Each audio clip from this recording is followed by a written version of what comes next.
Naibu waziri wa mambo ya ndani ya nchi Patrobas Katambi ametoa ufafanuzi mzito na wa kina kueleza msimamo rasmi wa serikali kufuatia matokeo ya ghasia na machafuko yaliyojitokeza nchini mnamo Oktoba tarehe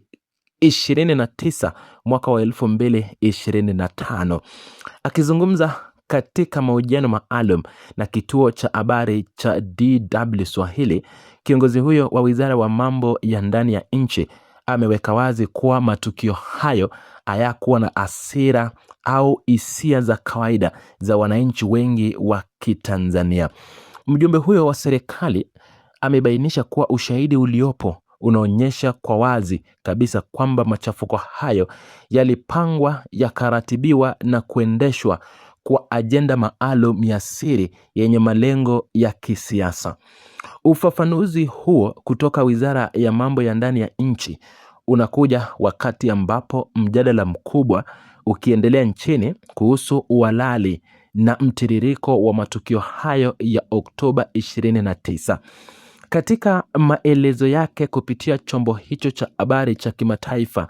naibu waziri Patrobas Katambi amehoji ukosefu wa uhalali wa maandamano hayo, akiwataka Tanzania pamoja na wadau wa kimataifa kujiuliza maswali ya msingi kuhusu misingi ya kisheria na utaratibu uliotumiwa kuendesha harakati hizo.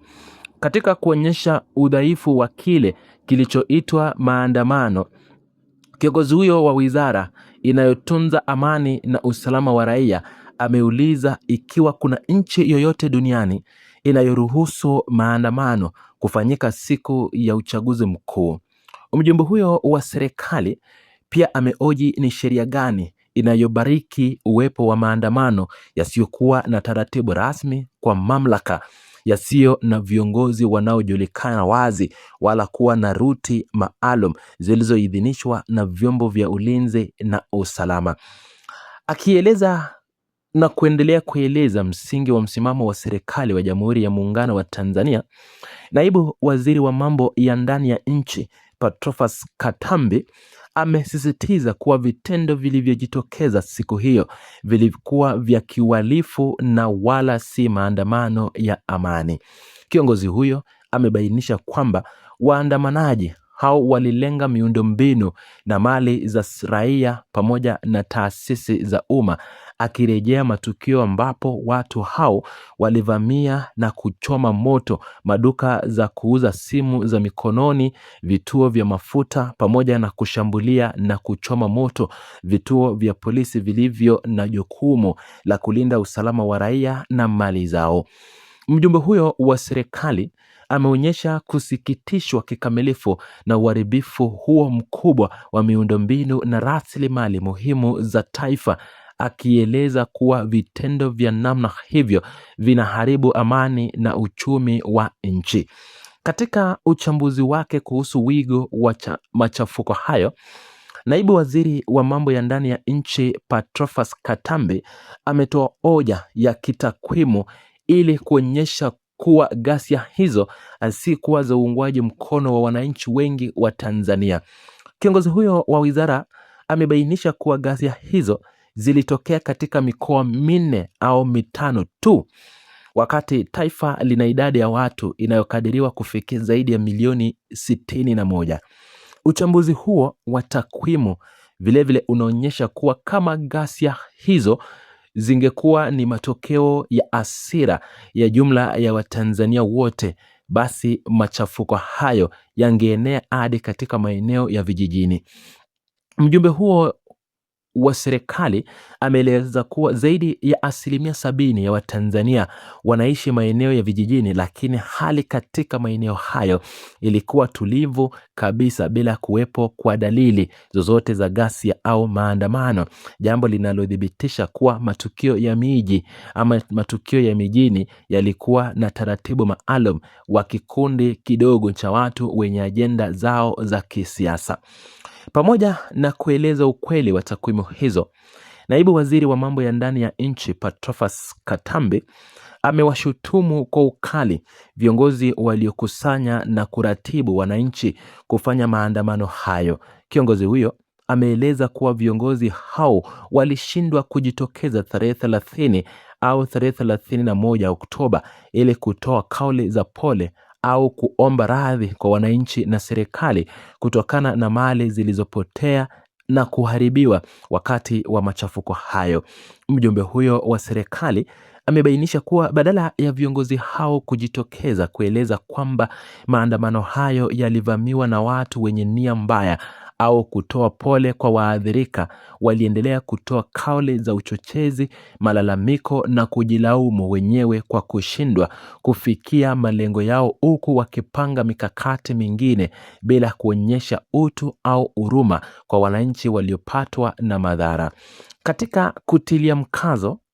mtazamo wa serikali kuhusu dhamani ya maisha ya raia, naibu waziri wa mambo ya ndani ya nchi Patrobas Katambi ametoa kauli nzito akijibu wale wanaotaka kujua idadi ya watu waliopoteza maisha.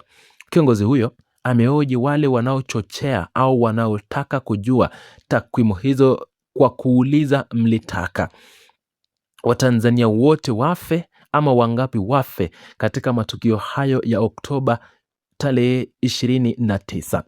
Kauli hiyo inalenga kuonyesha kuwa serikali inathamini kila uhai ya Mtanzania na kwamba kuzuia machafuko zaidi ilikuwa ni hatua muhimu ya kuokoa maisha ya raia wengi. Kauli hizo wakati wa mahojiano na DW Swahili zinaonyesha msimamo thabiti wa serikali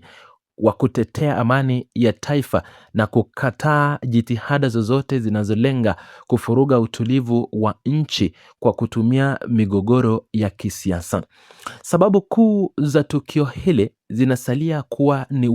uamuzi wa vikundi fulani kuratibu harakati zisizo rasmi siku ya uchaguzi mkuu, jambo ambalo lilihadharisha usalama wa raia na mali zao. Athari za ghasia hizo zimeonekana katika uharibifu wa miundombinu ya umma na binafsi, ikiwemo vituo vya polisi na maduka muhimu ambazo zinaleta kodi na vilevile kuendesha maisha ya Watanzania wengi. Umuhimu wa ufafanuzi huu unajidhihirisha katika azma ya serikali kuweka wazi ukweli wa mambo kwa wananchi na jumuiya ya kimataifa, ikibainisha tofauti kati ya haki za kikatiba na vitendo vya kiuhalifu. Uhusiano wa taarifa hii na matukio mengine ya kisiasa nchini Tanzania unaguza moja kwa moja mijadala inayoendelea kati ya serikali, vyama vya siasa na makundi mbalimbali katika jamii kuhusu ufuatiliaji wa sheria wakati wa michakato ya kisiasa. Serikali kupitia Wizara ya Mambo ya Ndani ya Nchi inaendelea kusisitiza kuwa ulinzi wa amani na rasilimali za umma utaendelea kuwa kipaumbele cha kwanza ili kuhakikisha nchi inabaki salama kwa raia wote na shughuli za maendeleo zinaendelea bila vikwazo.